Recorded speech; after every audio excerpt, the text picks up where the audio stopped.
Hello નમસ્કાર મિત્રો, દરેકનું હાર્દિક સ્વાગત છે. મિત્રો, ધોરણ 7 વિષય સામાજિક વિજ્ઞાન, જેની અંદર પાઠ નંબર 11 પર્યાવરણના ઘટકો અને આંતર સંબંધોનું મિત્રો સંપૂર્ણ સ્વાધ્યાય સોલ્યુશન કરીશું. તે પહેલાં ચેનલમાં નવા છો તો ફટાફટ સબસ્ક્રાઇબ કરી લેશું. જોઈએ પ્રશ્ન નંબર 1. નીચેના પ્રશ્નોના એક વાક્યમાં ઉત્તર આપો. પહેલો પ્રશ્ન, પર્યાવરણના ઘટકો લખો. તો મૃદાવરણ, જલાવરણ, વાતાવરણ અને જીવાવરણ. ત્યારબાદ પ્રશ્ન નંબર 2 છે, મીઠા પાણીના મુખ્ય સ્ત્રોત કયા કયા છે? તો કે હિમશિખરો, ભૂમિગત પાણી, મીઠા પાણીના સરોવરો, નદીઓ, ઝરણા વગેરે મીઠા પાણીના મુખ્ય સ્ત્રોત છે. પ્રશ્ન 3, બે ભરતી વચ્ચેનો સમયગાળો કેટલો હોય છે? તો કે બે ભરતી વચ્ચેનો સમયગાળો આશરે 12 કલાક અને 25 મિનિટનો હોય છે. પ્રશ્ન 4, ચીડિયાપણું કયા પ્રદૂષણની માનવ જીવન પરની અસર છે? તો કે ચીડિયાપણું એ ધ્વનિ પ્રદૂષણ એટલે કે અવાજ પ્રદૂષણની માનવ જીવન પરની અસર છે. પ્રશ્ન 5, ભૂમિ પ્રદૂષણ એટલે શું? તો કે વિવિધ કારણોસર ભૂમિ જમીનની ગુણવત્તામાં કે તેના પોષણ ઘટકોમાં થતા ઘટાડાને ભૂમિ પ્રદૂષણ કહે છે. ત્યારબાદ મિત્રો પ્રશ્ન 2 છે, નીચેના પ્રશ્નના ઉત્તર આપો. જેમાં પહેલો પ્રશ્ન, માનવ નિર્મિત પર્યાવરણ એટલે શું? તો કે માનવીય પોતાના બુદ્ધિ, કૌશલ્ય અને વિજ્ઞાનની મદદથી પર્યાવરણના જૈવિક અને અજૈવિક ઘટકોમાં કરેલા પરિવર્તનો અને તેના પરિણામ સ્વરૂપે બનેલી તમામ બાબતોનો સમાવેશ માનવ નિર્મિત પર્યાવરણમાં થાય છે. પાષાણ યુગનો આદિમાનવ ખોરાકની શોધમાં ભટકતું જીવન જીવતો હતો. તે પોતાની જરૂરિયાત માટે પર્યાવરણને અનુરૂપ જીવન જીવતો હતો. તે તેની જરૂરિયાતો તેની આસપાસના પર્યાવરણમાંથી પૂરી થઈ શકે એટલી મર્યાદિત હતી.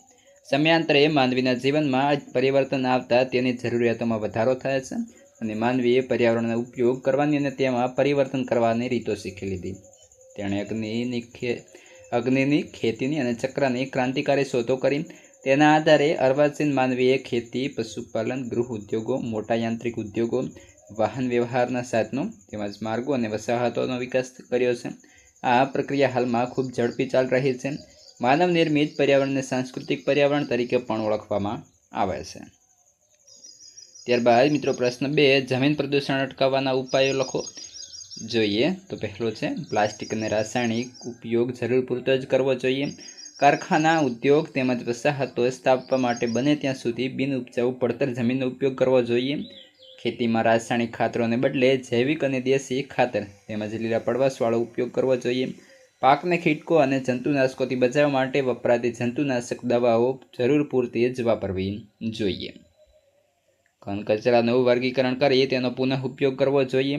નકામા પ્લાસ્ટિક અને ઘન કચરાને જમીન પર ફેંકવાને બદલે તેનો બાળીને નાશ કરવો જોઈએ અથવા શક્ય હોય ત્યાં રિસાયકલિંગ કરી તેનો ફરીથી ઉપયોગ કરવો જોઈએ. ખેતીમાં ટપક અને ફુવારા સિંચાઈનો ઉપયોગ કરવો જોઈએ.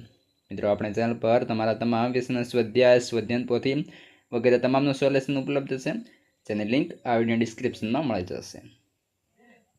મિત્રો પ્રશ્ન 3, હવા પ્રદૂષણ અટકાવવા કયા કયા પગલાં લેવા જોઈએ? તો જોઈએ, હવાનું પ્રદૂષણ અટકાવવા માટે સરકારે કાયદા બનાવી તેનો ચુસ્તપણે અમલ કરવો જોઈએ. ધુમાડો અને ઝેરી વાયુઓને ફિલ્ટર કરતા સાધનો વિકસાવવા જોઈએ.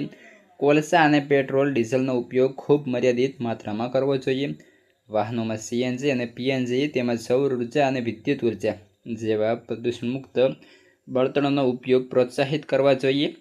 વાહનો માટે પીયુસીનો કડક અમલ કરવો જોઈએ. લોકો મુસાફરી માટે જાહેર પરિવહન સેવાનો વધુ પડતો ઉપયોગ કરે તેવી જાગૃતિ ફેલાવવી જોઈએ. હવામાં CO2નું પ્રમાણ નિયંત્રણમાં રાખવા માટે જંગલો અને વનસ્પતિનું પ્રમાણ વધારવું જોઈએ. ત્યારબાદ મિત્રો આગળ પ્રશ્ન 4, ધ્વનિ પ્રદૂષણ અટકાવવા માટે તમારા પ્રયત્નો લખો. તો કે મારા ઘરના બધા વાહનોને યોગ્ય સમય સર્વિસ કરાવવા કહીશ. રેડિયો, ટેલિવિઝન, મોબાઈલ યાંત્રિક વગેરે ધીમા અવાજે વગાડીશ. સિનેમા ઘરો અને જાહેર સભાગૃહમાં ધ્વનિ શોષક યંત્રો અને પડદા લગાડવા કહીશ.